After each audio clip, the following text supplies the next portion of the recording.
Computing. Grid computing में जाने से पहले हम आपको थोड़ा सा समझा देते हैं कि ग्रिड कंप्यूटिंग होता क्या है। मेरी बात पर ध्यान दीजिएगा। लेट्स से मैं एक पर्सन हूं और जिसके पास कोई टास्क है, बट इस टास्क के लिए हमें जो कंप्यूटर चाहिए, अब प्लीज बहुत ध्यान से मेरी बात को सुनिएगा, अब लोग बात न करेंगे कृपया। इस टास्क के लिए हमें जो कंप्यूटर चाहिए उसमें हमें 100 गीगाहर्ट्ज का प्रोसेसर होना चाहिए। लेट्स से उसमें 100 गीगाहर्ट्ज का प्रोसेसर होना चाहिए, 20 जीबी की मेमोरी होनी चाहिए, मतलब रैम होना चाहिए। 100 गीगाहर्ट्ज का प्रोसेसर होना चाहिए, 20 जीबी का रैम होना चाहिए। ठीक बात है।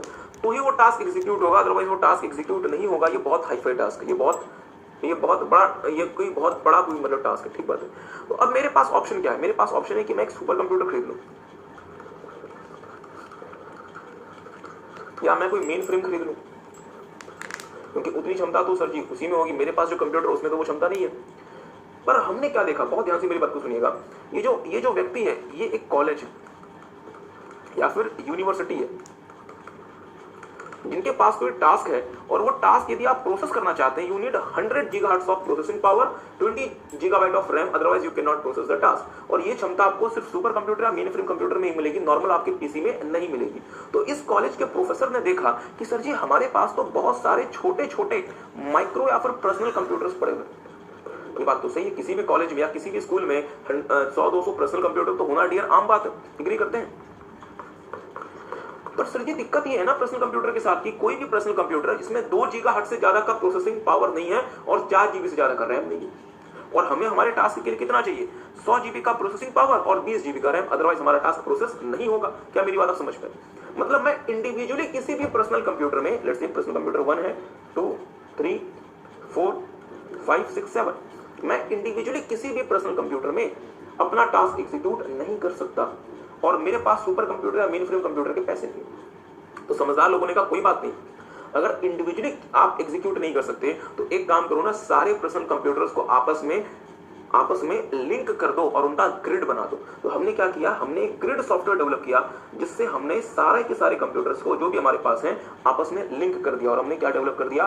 Grid software. और ये जो टास्क है प्रोसेस करने के लिए, बहुत ध्यान से मेरी बात को सुनिएगा डियर, ये टास्क हम प्रोसेस करने के लिए किसको भेजेंगे? इस ग्रिड सॉफ्टवेयर को भेजेंगे। और ये ग्रिड सॉफ्टवेयर क्या करेगा? इस टास्क को ब्रेक करेगा, इसमें छोटे छोटे सब टास्क में, और सब टास्क में ब्रेक करके ये ग्रिड सॉफ्टवेयर अलग अलग कंप्यूटर के पास वो टास्क को प्रोसेसिंग करने के लिए भेज देगा। मतलब छोटे छोटे सब टास्क में ब्रेक करके आप उस बड़े से टास्क को छोटे छोटे सब टास्क में ब्रेक करके जितने भी आपके पास माइक्रो कंप्यूटर्स हैं सब पे आप उस टास्क को प्रोसेस करने के लिए भेज दोगे, और जितने भी माइक्रो कंप्यूटर्स हैं वो छोटा छोटा हिस्सा ही प्रोसेसिंग करेंगे अपने कंप्यूटर में। इसका एडवांटेज क्या होगा कि मेरा बहुत बड़ा टास्क बिना मेन फ्रेम या सुपर कंप्यूटर के छोटे छोटे कंप्यूटर्स की मदद से उनके ग्रिड के थ्रू मैंने प्रोसेस कर लिया। That is known as grid computing. क्या मेरी बात किसी को समझ आई? तो ग्रिड कंप्यूटिंग डियर वो कंप्यूटिंग है जहां पे हम छोटे छोटे कंप्यूटर्स को आपस में इकट्ठा करके उनके थ्रू हम कोई बड़ा टास्क प्रोसेस कर लेते हैं, कंप्यूटेशन कर लेते हैं, या हम बाकी काम कर लेते हैं। तो डिटेल में हम आपके साथ देखेंगे grid computing, very very very significant. Grid computing में 3 प्रमुख लोग होते हैं। पहला, वो व्यक्ति जो ग्रिड बनाता है, मतलब स्टैब्लिश करता है, ग्रिड सॉफ्टवेयर बनाता है, पॉलिसीज बनाता है, इसे हम नाम देते हैं ग्रिड एडमिनिस्ट्रेटर। ध्यान दीजिएगा, इसे हम क्या नाम देते हैं? Grid administrator.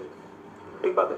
But sir ji grid administrator तो ग्रिड का प्रारूप या रूपरेखा तैयार करेगा, एक ग्रिड सॉफ्टवेयर बनाएगा, कंप्यूटर तो हमें लेके आने पड़ेंगे ना।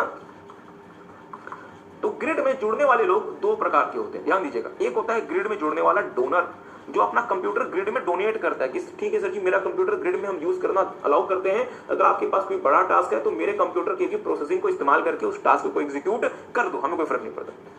और हो सकता है कि उसके लिए आपको थोड़े बहुत पैसे भी मिल जाए। और दूसरा होता है यूजर, जिसके पास एक बड़ा टास्क होता है जो वो प्रोसेस करवाना चाहता है। अगर कोई टास्क ही आपके पास नहीं है या हमारे पास नहीं है तो ग्रिड बना के फायदा क्या?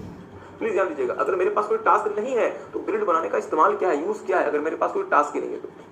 आई होप आपको बात समझ आ रही है। तो एक काम करते हैं, हम आपको पहले थोड़ा बहुत लिखवा देते हैं, फिर हम आगे प्रोसीड करेंगे। लिखेंगे ग्रिड कंप्यूटिंग, लिखेंगे सारे बच्चे ग्रिड कंप्यूटिंग, GRIDCUMPUTING। लिखना शुरू करेंगे जल्दी जल्दी।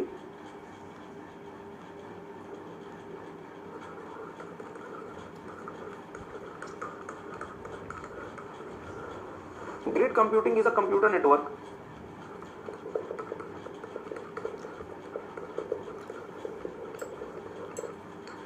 computing is a computer network, comma, in which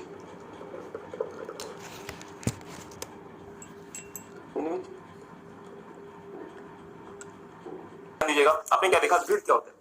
grid से मुझे बहुत बड़ा, अगर मुझे कोई बहुत बड़ा कोई टास्क परफॉर्म करना है, मेरे पास कोई सुपर कंप्यूटर नहीं है, बट मेरे पास 100 माइक्रो कंप्यूटर्स हैं, तो मैंने उन 100 माइक्रो कंप्यूटर्स को ग्रिड सॉफ्टवेयर की मदद से आपस में इकट्ठा कर दिया, लिंक कर दिया, एक ग्रिड बना दिया।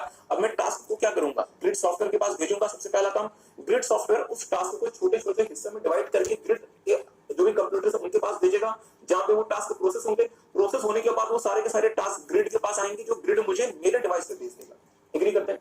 ग्रिड मुझे बहुत प्रकार की सर्विसेज देता है। इसमें एक प्रकार की सर्विस होती है डियर, लेट्स से ग्रिड में कोई एक ऐसा कंप्यूटर है जिसके पास बहुत हाई कैपेसिटी बैंडविड्थ या फिर इंटरनेट कनेक्शन है, तो ग्रिड में ये भी फैसिलिटी है कि वो चाहे तो अपना हाई कैपेसिटी बैंडविड्थ या इंटरनेट फैसिलिटी बाकी ग्रिड मेंबर्स के साथ भी शेयर कर सकता है। तो इसे हम नाम देते हैं एक्सेस टू एडिशनल रिसोर्सेज। मतलब अगर मैं ग्रिड में कनेक्ट होता हूं तो सिर्फ और सिर्फ अपने टास्क को प्रोसेस करने के लिए कनेक्ट नहीं होता।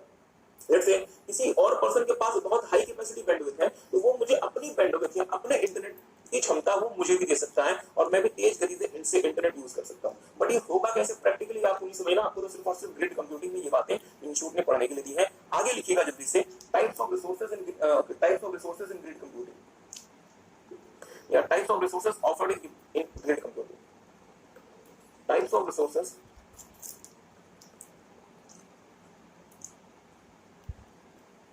इन grid computing.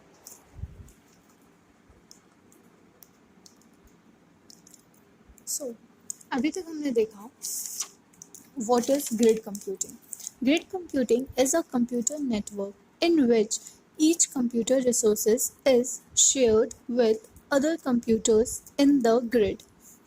It is a distributed architecture of large number of computers connected to each other through internet. The grid computing system looks like, अब इसमें एक डायग्राम है, बीच में ग्रिड कंप्यूटिंग है and multiple system that is laptop, mobile, computer connect है grid software से through the internet. And ये जो कनेक्शन पॉइंट है इन सबको अपन कहते हैं node. Now benefit of grid computing, first one is making uses underutilised resources. ठीक है, ग्रिड कंप्यूटिंग से जो अंडर यूटिलाइज्ड रिसोर्सेज हैं उनको अपन अच्छी तरह से यूज़ करते हैं। इन many organizations there remains large number of underutilized computing resources like workstation, personal computer, server, etc. And through grid computing they can be utilized in more optimum manner. Second one is parallel CPU capacity. In grid computing, a task is broken into various subtasks and each subtask can be processed parallelly in different machines at the same time, thereby completing the process in very less time. ठीक है. Third one is resource balancing. The grid computing makes resources balancing where it schedules job to the machine with low utilization rate.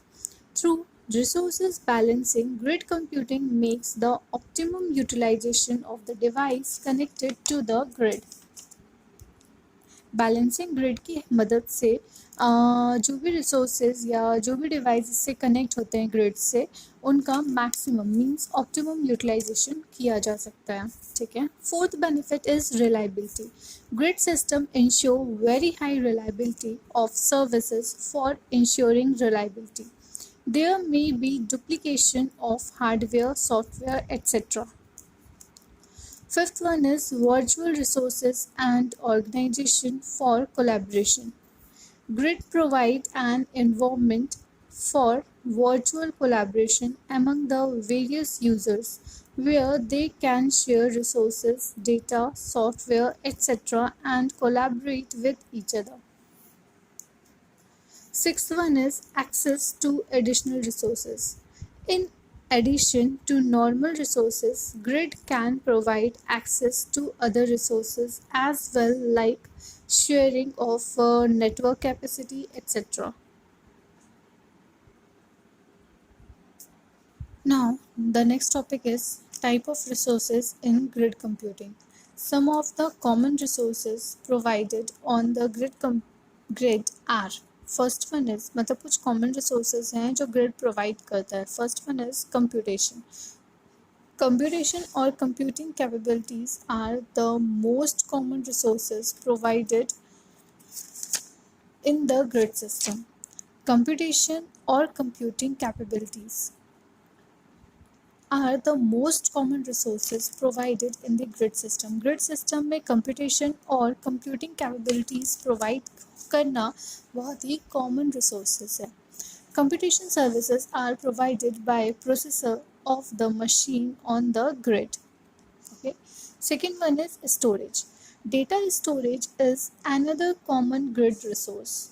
A grid provides an integrated view of the data storage and it is also called data grid. Each machine on the grid provides some quantity of storage space. दिमाग में आया होगा और video वाले बच्चों के भी दिमाग में आया होगा. इनका ये सवाल है कि सर एक बात बताओ, हमारे ग्रिड में तो लेट्स से 100 कंप्यूटर्स आपस में जुड़े हुए हैं और हर कंप्यूटर 100 जीबी का डेटा स्टोरेज की कैपेसिटी देते हैं. तो हमें कैसे पता चलेगा कि कौन से कंप्यूटर में कितना डेटा स्टोरेज ऑलरेडी है या कौन सा कंप्यूटर में हम डेटा स्टोर करेंगे? तो आपको डियर एज अ यूजर इसके लिए परेशान नहीं होना, क्योंकि ग्रिड क्या करेगा, जितने भी कंप्यूटर्स ग्रिड से जुड़े हुए हैं और जितना उन्होंने स्टोरेज कैपेसिटी अलाउ किया हुआ है, ग्रिड सबका इंटीग्रेटेड व्यू आपको इकट्ठा करके देगा और वो आपको बताएगा कि लेट्स से 100 कंप्यूटर्स हमारे साथ कनेक्टेड हैं और हर कंप्यूटर ने हमें 100 जीबी डेटा स्टोर करना अलाउ किया है.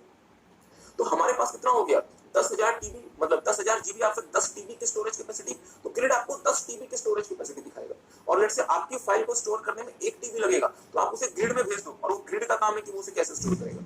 क्या ये बात समझ पाए? ठीक बात.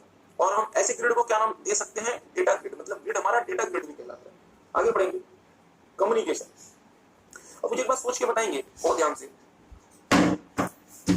मुझे लेट्स से ग्रिड में कोई टास्क भेजना है प्रोसेस करने के लिए, या मुझे ग्रिड में कोई फाइल स्टोर करानी है, तो क्या मुझे ग्रिड से कम्युनिकेट करना पड़ेगा?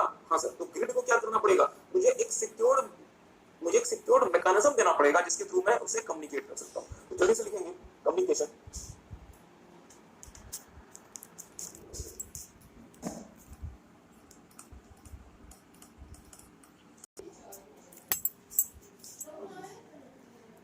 बस दो तीन छोटे छोटे टॉपिक्स और हैं, बहुत जल्दी खत्म हो जाएगा. क्वेश्चन आता है कि एक कंपनी ग्रिड बनाना चाहती है, आपके हिसाब से कंपनी को किन बातों का ध्यान रखना चाहिए, किन सिक्योरिटी कंस्ट्रेंट्स का ध्यान रखना चाहिए? पहला, सिंगल साइन ऑन. दूसरा, प्रोटेक्शन ऑफ क्रेडेंशियल्स. तीसरा, interoperability with the local security solution. चौथा, एक्सपोर्टेबिलिटी. पांचवा, support for secure group communication. और छठा, सपोर्ट फॉर मल्टीपल इंप्लीमेंटेटर्स. ठीक बात है. आगे लिखिएगा. अब जैसा कि हमने आपको बताया डियर, इस्तेमाल करने वाला व्यक्ति और दूसरा होता है ग्रिड को बनाने वाला. अब जैसा कि हमने आपको बताया डियर, सर जी क्या बताया कि ग्रिड कंप्यूटिंग में दो प्रमुख लोग होते हैं. एक होता है ग्रिड को इस्तेमाल करने वाला व्यक्ति और दूसरा होता है ग्रिड को बनाने वाला व्यक्ति. ठीक बात है. तो फिर हमें उनके पर्सपेक्टिव से देखना है कि हम ग्रिड कैसे चलाएंगे. तो लिखेंगे using a grid users perspective. अगली हेडिंग बनाएंगे यूजिंग अ ग्रिड